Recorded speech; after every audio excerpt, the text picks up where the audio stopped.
મિત્રો અત્યાર સુધી આપણે હાઇડ્રોકાર્બન સંયોજનોના IUPAC નામની ચર્ચા કરી હતી કે કઈ રીતે કોઈ શૃંખલામય સંતૃપ્ત અને અસંતૃપ્ત હાઇડ્રોકાર્બન હોય તો એના આપણે IUPAC નામ લખીએ કે હવે આપણે જે વાત કરશું એ ચક્રીય અને અચક્રીય જે હાઇડ્રોકાર્બન સંયોજનો છે એને આ નામકરણ કઈ રીતે થાય એની જે છે એ આજના લેક્ચરમાં આપણે ચર્ચા કરીશું। જેમ કે તમને જો યાદ હોય તો આપણે કાંઈક આવી રીતે ચક્રીય અને બિનચક્રીયમાં જો પેલા વાત કરીએ તો એક એક જે છે પેટર્ન આપણે IUPAC નામ જોતા જાય। ધારો કે હું તમને આમ કહું કે આવી રીતની એક કોઈ આકૃતિ છે,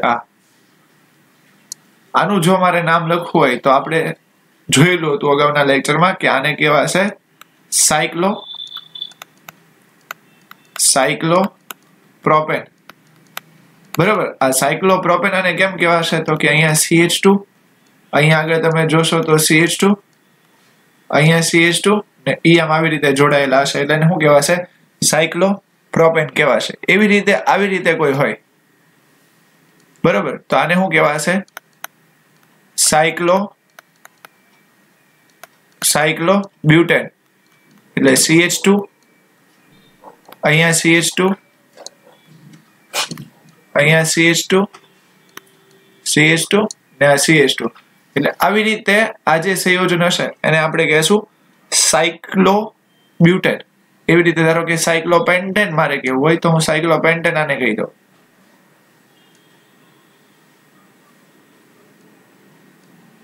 આ જે છે એ થઈ જશે સાયક્લોપેન્ટેન। કેમ કેટલા કાર્બન છે? 1 2 3 4 અને 5, તો આને જે છે એ કહેવાશે સાયક્લોપેન્ટેન, બરાબર। આ જે બધા જે છેડેથી છેડા છે, ધારો કે જે કાર્બનની લાંબી શૃંખલા હોય ને, કાર્બનની લાંબી શૃંખલા અહીંયા હું તમને કહું કે આ CH3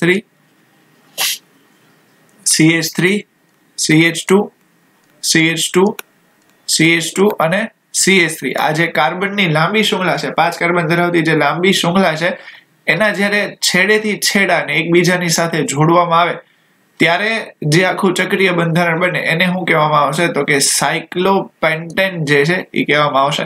એટલે આ રીતે જે છે એ આપણે આવા જે પ્રકારના સંયોજનો છે એના IUPAC નામની ચર્ચા કરીશું। હવે એવી જ રીતે આ આપણે સાયક્લોપેન્ટેન કીધું તો હું અહીંયા એક સંયોજન દોરું તો આને તમે શું કયો એવું છે તમે તમારી જાતે વિચારીને તમારી નોટબુકમાં લખો તો જો તો કેટલા કાર્બન છે આમાં?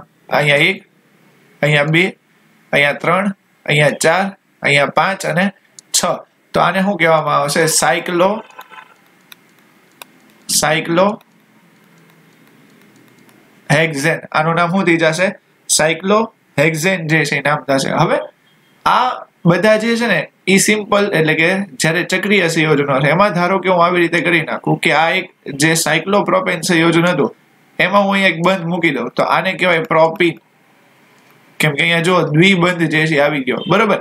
પછી સપોઝ કે આવી રીતનું આ છે સાયક્લોબ્યુટેન છે, એમાં હું એક અહીંયા બંધ મૂકી દઉં તો એને કહેવાય સાયક્લોબ્યુટીન। આને કહેવાય સાયક્લોપ્રોપીન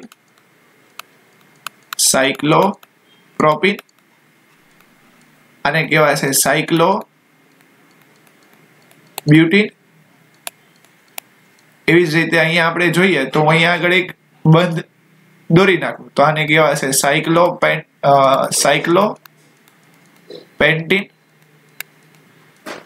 અહીંયા હું એક આમ બંધ મૂકી દઉં તો આને કહેવાય છે સાયક્લોહેક્ઝીન।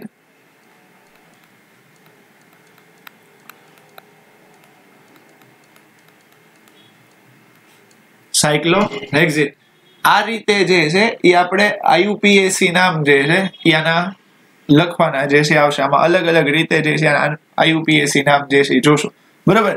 આવી રીતે તો ધારો કે સિમ્પલ આપણને આવા ચક્રીય સંયોજન હોય તો એના નામ કાંઈક આવી રીતે થાય કે સાયક્લોપ્રોપેન, બ્યુટેન, પછી એવી રીતે પ્રોપીન। પણ ધારો કે હવે જો આ જે સાયક્લો સંયોજન છે એ સાયક્લો સંયોજનની સાથે જ્યારે આપણને કોઈ આલ્કાઇલ સમૂહ લગાડેલો હોય, એટલે ધારો કે મિથાઇલ, ઇથાઇલ, પ્રોપાઇલ જે છે લગાડેલો હોય તો એનું નામાંકરણ જે છે એ કઈ રીતે થાય? ઉદાહરણ તરીકે હું અહીંયા એક સંયોજન લખું અને તમે ખાસ જોજો કે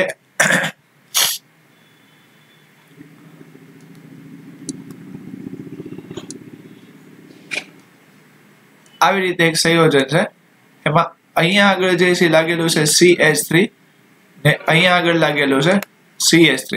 આ બે જગ્યાએ CH3 લાગેલું છે. તો હવે આમાં કોને નંબરિંગ કરવું, એટલે ક્યાંથી પહેલા નંબર કરવું અને ક્યાં કોને પહેલી પ્રાયોરિટી આપી ને કોની પછી પ્રાયોરિટી આપી. તો ખાસ જે છે અહીંયા જોઈ લો કે જ્યારે સાયકલિક સંયોજનમાં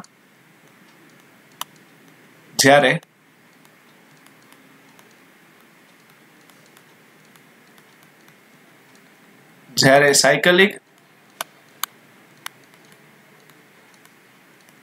સંયોજનમાં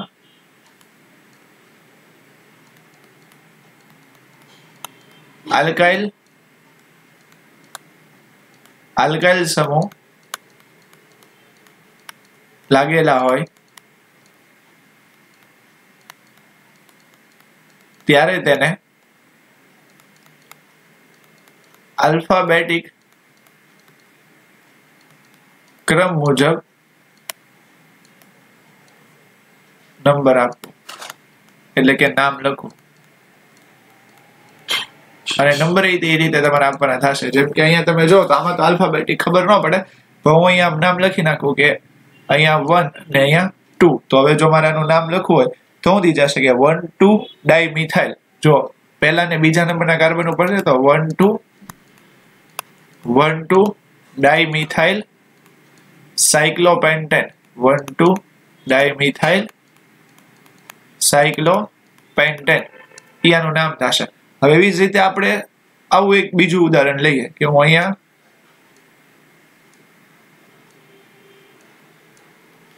હું લખી નાખું CH3, અહીંયા હું લખી નાખું CH2 CH3. હવે અહીંયા જો આલ્ફાબેટિકલ ઓર્ડર પ્રમાણે આવશે, ઇથાઇલ ને મિથાઇલમાં પહેલા કોણ આવે તો કે ઇથાઇલ, તો કે અહીંયા 1 અહીંયા 2. બરોબર. હવે આનું ધારો કે અમારે નામકરણ કરવું છે તો કઈ રીતે થશે તો કે 1 ethyl 2 methyl 1 ethyl 2 methyl સાયક્લો hexane જે છે એનું નામ થશે. એની પછીનું એક ઉદાહરણ જે છે આપણે જોઈએ તો અહીંયા આપણે આવી રીતનું એક સંયોજન છે. એ સંયોજનમાં આપણે આવી રીતે ગોઠવણી કરી દઈએ કે એક આમ રાખી દઈએ ને અહીંયા, બરાબર ને એક જે છે એ સંયોજન અહીંયા. તો અહીંયાથી હું નામ આપું 1 2 અને અહીંયા હું નામ આપું 3. તો જો આ જે છે એ કેટલા કાર્બન છે? 3 કાર્બન છે. 1 2 ને 3 એટલે શું થઈ જશે? પ્રોપાઇલ ને ઓલું થઈ જશે મિથાઇલ. તો આનું નામ થઈ જશે 1 methyl 3 propyl 1 methyl 3 propyl cyclohexane 1 methyl 3 propyl સાયક્લો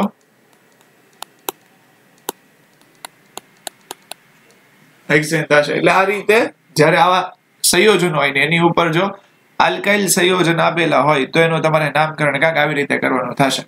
હવે ધારો કે તમને આવું કાંક કીધેલું છે કે આ તો આપણે વાત કરી પહેલો અને બીજો નિયમ જે છે એ જોયું. એની પછી ધારો કે તમને કાંક આવી રીતનું સંયોજન જે છે આપેલું હોય, જેમ કે હું તમને એવું કહું કે આ એક સાયક્લોહેક્ઝેન સંયોજન છે. એ સાયક્લોહેક્ઝેન સંયોજન ઉપર અહીંયાના ભાગે જે છે આવી જશે CH, અહીંયાથી જશે CH2, અહીંયાથી જશે CH3 ને અહીંયાથી જશે CH3. હવે આવી રીતનું સંયોજન છે. આનું જો તમારે નામકરણ કરવું હોય તો કઈ રીતે જે છે એ થાય? ખાસ વસ્તુ પહેલા તમે જોજો કે બીજા નંબરનો જે કાર્બન છે એ બીજા નંબરનો કાર્બનની એક 4 કાર્બનની એક લાંબી શૃંખલા જે છે જોડાયેલી છે, બરોબર. એ 4 કાર્બનની લાંબી શૃંખલામાં બીજા નંબરના કાર્બન ઉપર જે છે સાયક્લોહેક્ઝેન જે છે સંયોજન જોડાયેલું છે, બરોબર. તો આ સાયક્લોહેક્ઝેન સંયોજનોનું જો તમારે નામકરણ કરવું હોય તો કઈ રીતે થશે? આનું નામ તમારે કરવું હોય તો કાંક આવી રીતે થશે કે 1 મિથાઇલ પ્રોપાઇલ. આ જે આટલો ભાગ જે છે આને હું નામ આપી દો, નંબર આપું તો 1 2 3 અને 4. હવે જો આનું નામકરણ તમારે કરવું હોય તો શું થઈ જશે? બ્રેકેટમાં આવશે 1 methyl propyl 1 methyl propyl cyclohexane 1 methyl propyl cyclohexane hexane એટલે ખાસ તમે જુઓ ને તો આ જે કાર્બનની લાંબી શૃંખલા એટલે જે 4 કાર્બન ધરાવતી તમને લાંબી શૃંખલા આપેલી છે એ કઈ તરીકે કામ કરશે તો કે પેટા શૃંખલા તરીકે કામ કરશે. એમાં તમે જુઓ તો અહીંયાથી હાઇડ્રોકાર્બનનું જે છે એ હાઇડ્રોજનનું સ્થાનાંતર થયેલું છે એટલે આનું નામ શું થઈ જશે 1 મિથાઇલ બ્રેકેટમાં પ્રોપાઇલ સાયક્લોહેક્ઝેન. હવે એવી જ રીતે હું અહીંયા બીજું એક ઉદાહરણ લખું.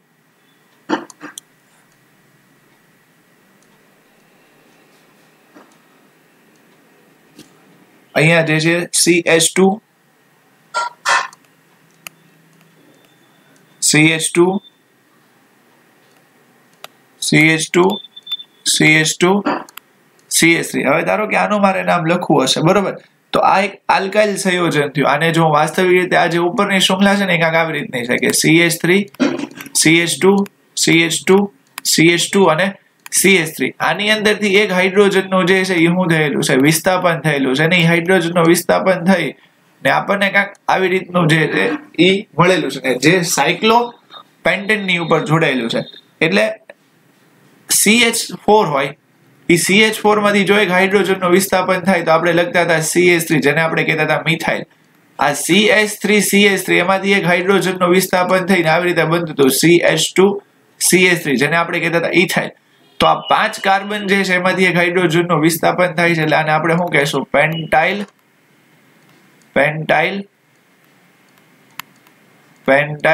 સાયક્લોપેન્ટેન. આનું નામ કાંઈક આવી રીતે થશે. શું થઈ જશે કે પેન્ટાઇલ સાયક્લોપેન્ટેન જે છે એનું નામ થશે. એની પછી જે છે ને એ તમે જુઓ કે શું થશે કે અહીંયા આગળ તમને એક સંયોજન આવી રીતે આપેલું છે કે CH3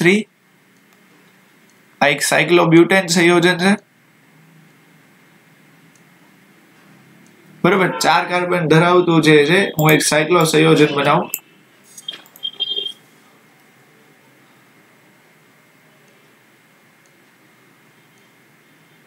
આ 4 કાર્બન ધરાવતું એક સાયક્લો સંયોજન છે એમાં હું અહીંયા લખી નાખું CH2 CH3 અહીંયાથી જશે CH2 અહીંયાથી જશે CH3 CH2 CH3 CH2 CH3. હવે ધારો કે મારે આનું નામ લખવું છે તો કઈ રીતે જે છે એ થશે. હવે આમાં બે રીતે થાય. જેમ કે અહીંયાથી તમે જુઓ ને તો શું થઈ જશે કે આનું જો હું નામ લખીશ ને તો આવી રીતે કે 3 સાયક્લોબ્યુટાઇલ પેન્ટેન કાર્બનની 5 શૃંખલા ધરાવતી કાર્બન ધરાવતી લાંબી શૃંખલા છે. તો જો હું આનું નામ લખીશ તો શું થઈ જશે તો કે 3 સાયક્લોબ્યુટાઇલ પેન્ટેન.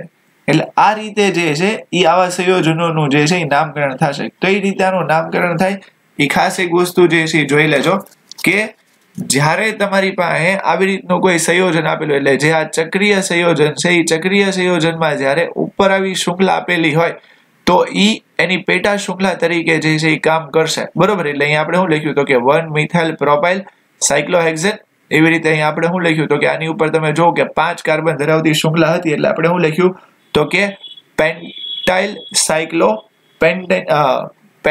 સાયક્લોપેન્ટેન જે લખ્યું. એવી રીતે અહીંયા 3 સાયક્લો કેમ કે ત્રીજા નંબરનો જે કાર્બન હતું એની ઉપર શું હતું એની હારે એક સાયક્લિક સંયોજન જોડાયેલું હતું એટલે આપણે શું લખ્યું 3 સાયક્લોપેન્ટેન. તો આ ત્રીજી ટાઈપના જે છે ને એ આપણે એના હાઇડ્રોકાર્બન સંયોજનો જે છે જોયા. હવે ધારો કે એની પછી આ જે હાઇડ્રોકાર્બન સંયોજન છે એની હારે જો તમને દ્વિબંધ આપેલું હોય બરોબર એની હારે તમને દ્વિબંધ આપેલું હોય અથવા તો તમને જે છે એ કોઈ સમૂહ આપેલો હોય ત્યારે શું કરવાનું તો કે ખાસ જે છે ને હું અહીંયા લખું જોજો કે જ્યારે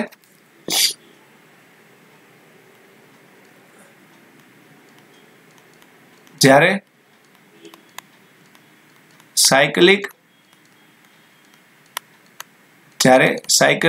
સંયોજન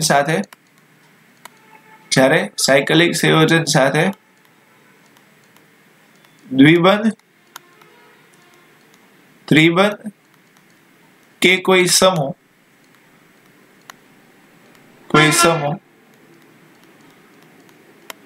લાગેલ હોય ત્યારે સાયકલિક સંયોજન આલ્કાઇલ તરીકે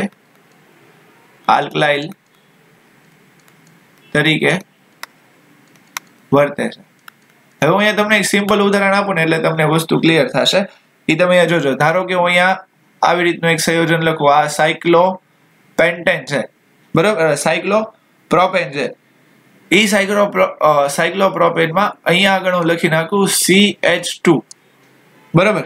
અહીંયા હું લખી નાખું CH, અહીંયા હું લખી નાખું ડબલ બોન્ડ CH2. હવે અહીંયા આગળ તમે જુઓ ને તો વાસ્તવિક રીતે જ્યારે આ ખાલી આવી રીતનું એક સંયોજન હતું આમ, બરોબર, તો એ બનતું હતું કઈ રીતે, તો કે અહીંયા એક CH2, એવી રીતે અહીંયા એક CH2, એવી રીતે અહીંયા એક CH2 ને આવી રીતે જોડાયેલો હતો. એની હારે અહીંયા બંધ જે છે ને એ જોડાયેલો છે. તો બંધ જોડાયેલો છે તો અહીંયાથી એક હાઇડ્રોજનનું વિસ્થાપન થશે. તો જ્યારે હાઇડ્રોજનનું વિસ્થાપન થતું હતું ત્યારે એને આપણે આલ્કાઇલ સંયોજનમાં જે છે ગણતા હતા. તો અહીંયાથી એક હાઇડ્રોજનનું વિસ્થાપન થશે. એટલે હવે ખાસ તમે જો આ 1, 2 અને ત્રીજો જે છે એ બંધ અહીંયા ઉપર લાગેલો છે હું દર્શાવું તો શું થઈ જશે, એક હાઇડ્રોજનનું વિસ્થાપન. તો એ સમયે આવા જે આ સાયકલિક સંયોજન હશે ને એ કઈ તરીકે વર્તતા હશે, તો કે આલ્કાઇલ તરીકે વર્તતા હશે. હવે જો એનું નામ લખવું હોય તો કઈ રીતે થાય, જેમ કે હું તમને એવું કહું ને કે સાયક્લોપ્રોપેન છે. જો સાયક્લોપ્રોપેન હોય તો એને શું કહેવાય, સાયક્લોપ્રોપાઇલ.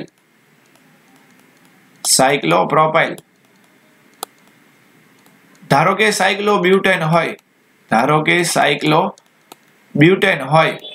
તો એને શું કહેવામાં આવશે, સાયક્લોબ્યુટાઇલ.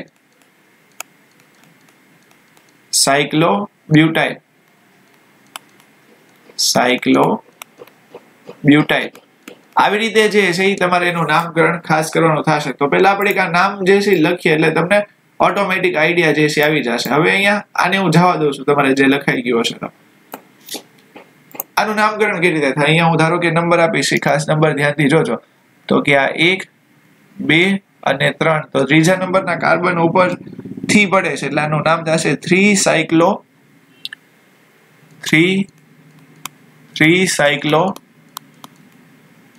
પ્રોપેન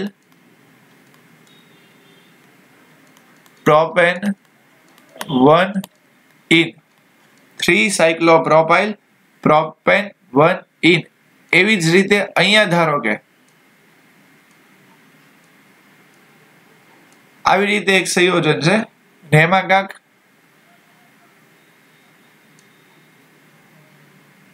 આવી રીતનો છે ને એક અહીંયા નીચેના ભાગ ઉપર લાગેલું છે OH. આનું તમારે નામકરણ કરવું છે. તો પહેલા ઓબ્વિયસ છે કે સમૂહને જે છે ન્યૂનતમ નંબર દેવો પડે. તો અહીંયા 1, અહીંયા 2, અહીંયા 3 જે છે એ નંબર થશે. એની ઉપર જે છે પછી અહીંયા થશે 4.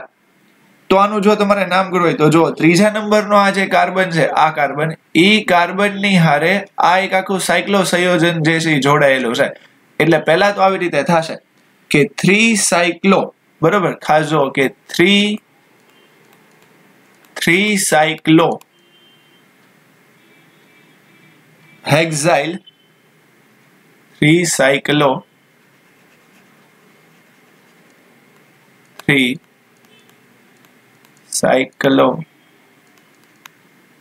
હેક્સાઇલ કેટલા કાર્બન છે, 4 બ્યુટેન 2 ઓલ.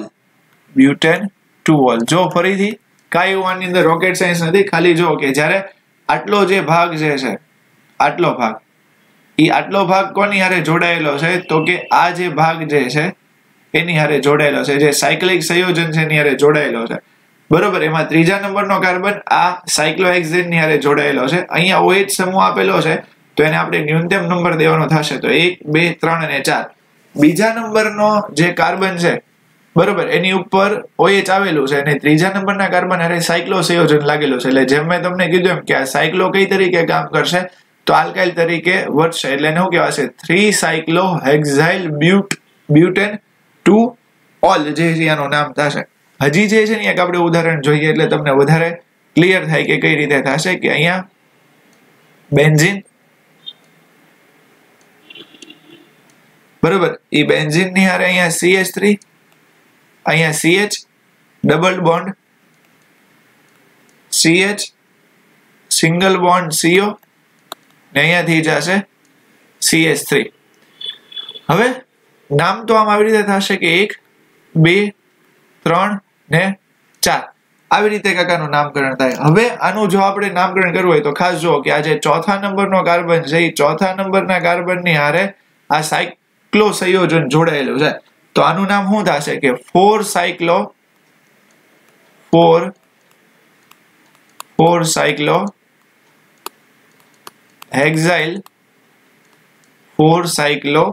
હેક્સાઇલ બ્યુટ 3 in 2 on. બરોબર, બ્યુટ 3 in 2 on. આ રીતે જે છે એનું નામકરણ થાય. ફરીથી એક જોઈ લો કે શું છે તો કે જે ચોથા નંબરનો કાર્બન છે એ આ એક આખી કાર્બનની સાયક્લો સંયોજનની હારે જોડાયેલો છે એટલે 4 સાયક્લો હેક્સાઇલ બ્યુટ 3 in 2 on જે છે એનું નામકરણ કાંઈક આવી રીતે થશે. એટલે આ રીતે જ્યારે કોઈ સાયક્લિક સંયોજન છે એ સાયક્લિક સંયોજનની હારે દ્વિબંધ ધરાવતો કાર્બન કે કોઈ સમૂહ જોડાયેલો હોય ત્યારે એનું નામકરણ તમારે આવી રીતે કરવાનું થશે. રેડી? ખ્યાલ આવ્યો?